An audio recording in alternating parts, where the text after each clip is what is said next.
لو حاسس انك دايما تعبان وملازمك الشعور ده طول الوقت ومش فاهم ليه، سمعت كلام كتير جدا عن النجاح والدين والتنمية والإصلاح، بس ولا حاجة فيهم غيرتك بجد، ولا حققت نجاح، ولا التزمت، ولا حسيت انك مرتاح، الفيديو ده والقناة دي علشانك.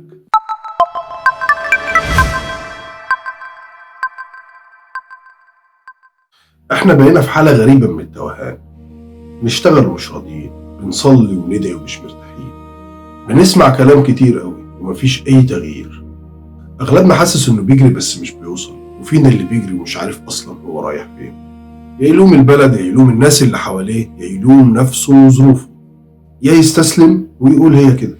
بس الحقيقة لا البلد لوحدها ولا الناس ولا الظروف هي المشكلة. المشكلة أعمق من كده بكتير. المشكلة إننا تعودنا نعيش من غير ما نفهم نفسنا ولا اللي حوالينا، وتعودنا على المسكنات والتأجيل وأحيانا كتير التجاهل، مش العلاج والاهتمام الحقيقي بالمشكلة. اتعودنا نشتكي من كل حاجة أكتر من واجب، ومع الوقت صدقنا إن التغيير مستحيل ومش هنقدر. عشان كده عملت القناة دي اسمها نقدر نتغير، نقدر نفهم، نقدر نتعلم ونعرف. اسم بسيط بس معناه كبير، لأن التغيير مش سهل بس نقدر. في القناة دي مش هتسمع ولا هنقول كلام حماسي فاضي ولا جلد ذات، هنتكلم عن الوعي الحقيقي، مش التنمية البشرية اللي بتضحك علينا. الدين كقوة تبني إنسان واقف على رجليه. إزاي نصلح نفسنا وننجح في مجتمع صعب ونحقق أهدافنا في أصعب الظروف. وليه دايما المشكلة مش بس بتكون حوالينا، دي كمان بتكون جوانا. كلام واقعي صريح من غير مسكنات علشان نقدر نتغير. أنا مش جاي أقولك إن حياتك هتبقى سهلة وزي الفل، ومش بوعدك إنك هتنجح بسرعة، لأ، بس أوعدك بحاجة واحدة بس ومهمة جدا، إنك هتفهم وتعرف. لأن الإنسان اللي فاهم واللي عارف عمره ما يبقى ضعيف، حتى لو الظروف كلها ضدك وبتعيش أصعب فترة في حياتك.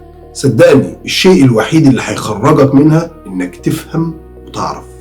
وحاجة مهمة جدا، القناة دي مش للكل، القناة دي للي تعب ومش عايز يكمل غلط، للي مستعد يواجه نفسه ويواجه كل ظروفه، لأننا مش أضعف من ظروفنا. خلينا متفقين على حاجة مهمة جدا، على قول رسول الله صلى الله عليه وسلم أن المؤمن القوي خير عند الله من المؤمن الضعيف. أي إنسان مؤمن بأي شيء، بنفسه، بحلمه، بقدرته، لابد أن يكون قوي، ولابد أن إيمانه يكون قوي. دي مش قوة بدنية، لأ، دي قوة عقل وقلب وروح. احنا بس محتاجين نفوق ونفهم ونعرف، ولسه نقدر. لو شايف ان القناة دي هتفيدك بأي شيء حتى لو بسيط، استنى الحلقة الأولى إن شاء الله. سلام عليكم.